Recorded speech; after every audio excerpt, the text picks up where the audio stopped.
பிரியமான கர்த்தருடைய பிள்ளைகளை இப்பொழுதும் இவாஞ்சலின் இந்த ப்ரோக்ராமின் மூலமாக உங்களை சந்திப்பதில் நான் பெருமகிழ்ச்சி அடைகிறேன். இன்றும் கூட நம் சாட்சிகளை குறித்து நாம் தியானிக்க இருக்கிறோம். சாட்சிகள் என்று சொல்லும்பொழுது அது விட்னஸ் என்று கூறப்பட்டுள்ளது. நம்முடைய வாழ்க்கை குறித்து சாட்சி என்பது குறிப்பிடப்படுகிறது. வேதத்தில் அநேக சாட்சிகள் இருக்கின்றன.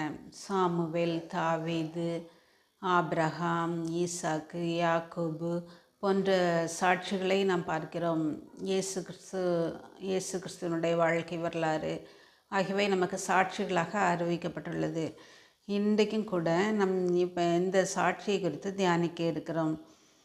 இதோ இருக்கிறேன், கர்த்தரின் சந்நிதியிலும் அவர் அபிஷேகம் பண்ணி வைத்தவருக்கு முன்பதாகவும் என்னை குறித்து சாட்சி சொல்லுங்கள் என்று 1 சாமுவேல் 12 3ஆம் வசனத்தில் முற்பகுதியில் கூறப்பட்டுள்ளது.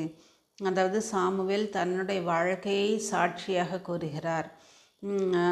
மட்டுமல்ல, கர்த்தர் சாட்சி கொடுக்கிறவர் என்று நாம் காண்கிறோம்.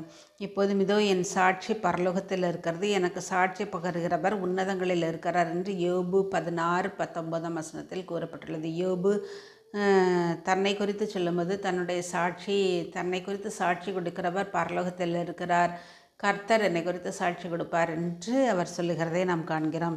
மட்டுமல்ல, சங்கீதம் 19:7 பிற்பகுதியில் 7ஆம் வசனத்தின் பிற்பகுதியில் கர்த்தருடைய சாட்சி சத்தியமும் பேதையை ஞானியாக்குகிறதுமாக இருக்கிறது என்று வேதம் கூறுகிறது. கர்த்தருடைய சாட்சி சத்தியமாக இருக்கிறது, அது உண்மையாக இருக்கிறது,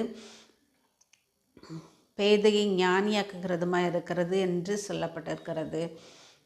மட்டுமல்ல, நாம் கர்த்தருடைய சாட்சிகளை கேட்கிறவர்களாய் மாத்திரமல்ல, அதன்படி செய்கிறவர்களாயும் இருக்க வேண்டும் என்று வேதம் கூறுகிறது. கர்த்தருடைய உடன்படிக்கையையும் அவருடைய சாட்சிகளையும் கைக்கொள்ளுகிறவர்களுக்கு அவருடைய பாதைகளெல்லாம் கிருபையும் சத்தியமுமானவைகள் என்று சங்கீதம் 25:10 வசனத்திலே கூறப்பட்டுள்ளது. நாம் கர்த்தருடைய சாட்சிகளை கைக்கொள்ள வேண்டும்.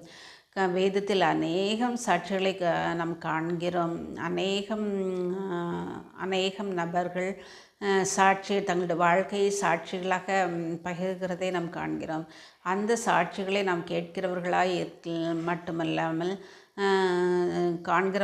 மட்டுமல்லாமல் அவைகளின்படி நாம் செய்ய வேண்டும் என்று நாம் காண்கிறோம். மட்டுமல்ல, அவருடைய சாட்சிகள் உண்மையுள்ளவைகள் என்று கூறப்பட்டுள்ளது. உம்முடைய சாட்சிகள் மிகவும் உண்மையுள்ளவைகள்.